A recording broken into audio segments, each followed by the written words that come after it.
నమస్తే. Welcome to kaizen news. కొంతమంది గురువులను చూస్తే వాళ్ళు పాదాలకు మొక్కాలనిపిస్తుంది. ఎందుకంటే వాళ్ళు పిల్లల జీవితాలకు ఆదర్శంగా ఉంటారు. ఆ టీచర్స్ ని చూసిన పిల్లలు వీళ్ళ నుంచి మేము నేర్చుకున్నది ఇది.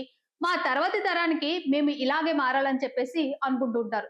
ఇక కొంతమంది టీచర్స్ ఏమో ఆ పిల్లల జీవితాలనే నాశనం చేసేస్తారేమో అని అనిపిస్తుంది. వేలకు వేల జీతాలు, దానికి తోడు పేపర్ ఎవల్యూషన్ చేసినందుకు దానికి సపరేట్ గా డబ్బులు. ఈ డబ్బులన్నీ చూసి చూసి కొంతమందికి పిల్లల జీవితాలంటే ఒక పేపరు దాని మీద వేసే ఒక మార్కులు మాత్రమే అని అనిపిస్తుంది. రీసెంట్ గా ఒక ఇంటర్ విద్యార్థికి జరిగిన సిచ్యువేషన్ చూస్తుంటే వ్యవస్థ ఇలా పాడైపోయిందా, అసలు ఈ వ్యవస్థ ఇంతలా చెడిపోవడానికి కారణం ఏంటో అని అనిపిస్తుంది. వివరాల్లోకి వెళ్తే గుంటూరు జిల్లా దుగ్గిరాల మండలం చివలూరుకు చెందిన ఇంటర్ విద్యార్థి కర్లపొడి కావ్య. ఈ విద్యార్థి జీవితంతో ఇంటర్ బోర్డు ఒక బాధ్యతారహిత లెక్చరర్ ఆడిన ఆట చూస్తే ఒళ్ళు గగురు పొడుస్తుంది. ఆమెకు ఏప్రిల్ 15వ తారీఖున ఇంటర్ ఫలితాలు వస్తే ఆ ఫలితాల్లో ఆ అమ్మాయి అన్ని సబ్జెక్టుల్లోని మంచి మార్కులతో పాస్ అయింది. ఒక్క బోటనీలో తప్ప. బోటనీలో కేవలం 5 అంటే 5 మార్కులే వచ్చాయి. ఆ మార్క్స్ చూసి ఆ అమ్మాయికి దిమ్మ తిరిగిపోయింది. సరే అని చెప్పేసి రివాల్యుయేషన్ పెట్టుకుంటే ఆ వచ్చిన మార్క్స్ చూసి ఆ అమ్మాయి పడిన వేదన అంతా ఇంత కాదు. దాదాపు నెల రోజుల పాటు నరకం అనుభవించిందనే చెప్పొచ్చు. కారణం ఏంటిదంటే ఏదైతే బోటనీ పేపర్ లో ఆమెకు 5 మార్కులను వచ్చాయో రీవాల్యుయేషన్ తర్వాత ఆ అమ్మాయికి వచ్చిన మార్కులు 60కి 60 మార్కులు. అంటే ఒక్క మార్క్ కూడా పోకుండా 60కి 60 మార్కులు వచ్చాయి. రీవాల్యుయేషన్ పెట్టుకున్న తర్వాత ఇంటర్ బోర్డు నుంచి వచ్చిన సమాధాన పత్రంలో ప్రతి ప్రశ్న కూడా ఫుల్ మార్కులు పడ్డాయి. ఓఎంఆర్ షీట్ లో కూడా 60కి 60 మార్కులు వేశారు. కానీ ఒక్కడి నిర్లక్ష్యం వల్ల ఆన్లైన్ లో 60 మార్కులు కాస్త 5 మార్కులుగా మారిపోయాయి. ఏప్రిల్ 15 ఫలితాలు వస్తే ఈ నెల 13వ తారీఖున రీవెరిఫికేషన్ రిజల్ట్స్ వచ్చాయి. అంటే దాదాపు నెల రోజుల పాటు ఆ అమ్మాయి అసలు నేను నిజంగానే ఫెయిల్ అయ్యానా, ఆ మార్కులు నిజమేనా, నేను సరిగ్గా చదవలేదా అని చెప్పేసి అమ్మాయి ఎంత బాధ అనుభవించి ఉంటుందంటారు.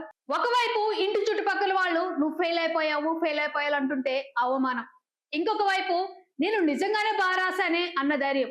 ఆ రెండింటి మధ్య ఆ అమ్మాయి ఎంత నరకయాతన అనుభవించి ఉంటుందంటారు. ఊహించుకోగలమా? ఒకవేళ అరే నేను ఫెయిల్ అయిపోయానే అనే మనస్తాపంతో ఆ పిల్ల ఏదైనా తప్పుడు నిర్ణయం తీసుకుని ఏదైనా చేసుకుని ఉంటే ఈ రోజుకి దానికి సమాధానం ఎవరు చెప్తారు?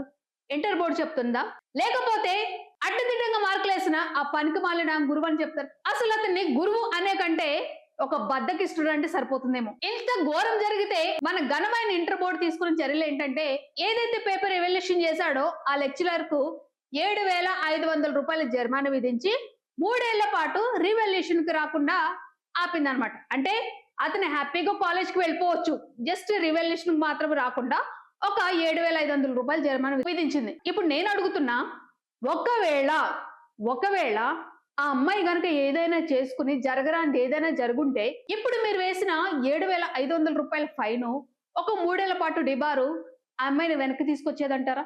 ఈ నెల రోజుల పాటు ఆ అమ్మాయి అనుభవించిన వేదన ఉందే, నేను పాస్ అవుతానా ఫెయిల్ అవుతానా, పాస్ అవుతానా ఫెయిల్ అవుతానా, ఇంటి చుట్టుపక్కల వాళ్ళు నువ్వు ఫెయిల్ అయిపోయి ఆ బాధకు మీరు ఇతనికి ఇచ్చిన పనిష్మెంట్ సరిపోతుందంటారా? 3 ఏళ్ల పాటు డిబార్ చేస్తే ఆ లెక్చరర్కి వచ్చిన నష్టమేం లేదు.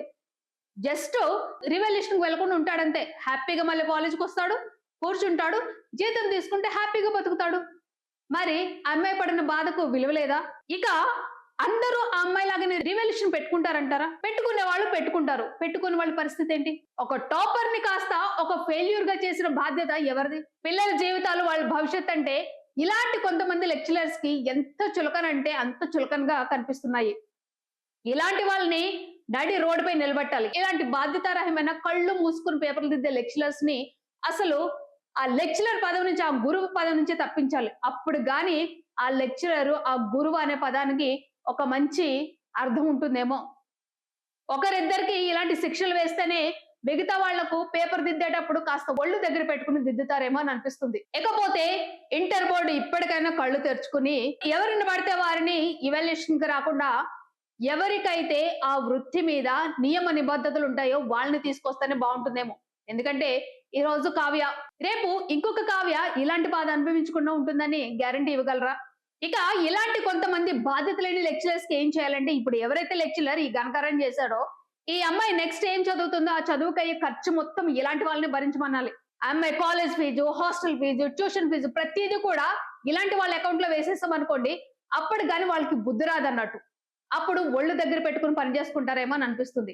విద్యార్థులు పరీక్షలు సరిగ్గా రాయకపోతే ఫెయిల్ చేసేస్తారు. మరి లెక్చరర్ పేపర్ సరిగ్గా దిద్దకపోతే అతనేం చేయాలి? వాళ్ళకి శిక్షలంటూ ఉండవా? అంటే జస్ట్ 3 ఏళ్ళు డిబార్ చేసేయడం, ఒక 7,000, 8,000 ఫైనేసి వాళ్ళని వదిలిపెట్టేస్తారా? మీరు చదువుకున్న వాళ్ళు పిల్లలకు ఆదర్శంగా ఉండాలి గానీ, మీరింత నిర్లక్ష్యంగా ఉండి పిల్లల్ని బలిపశువులను చేస్తారా మీరు? ఇప్పటికైనా కావ్య ఏదైతే వేదన అనుభవించిందో ఆమెకు సరైన న్యాయం జరగాలి.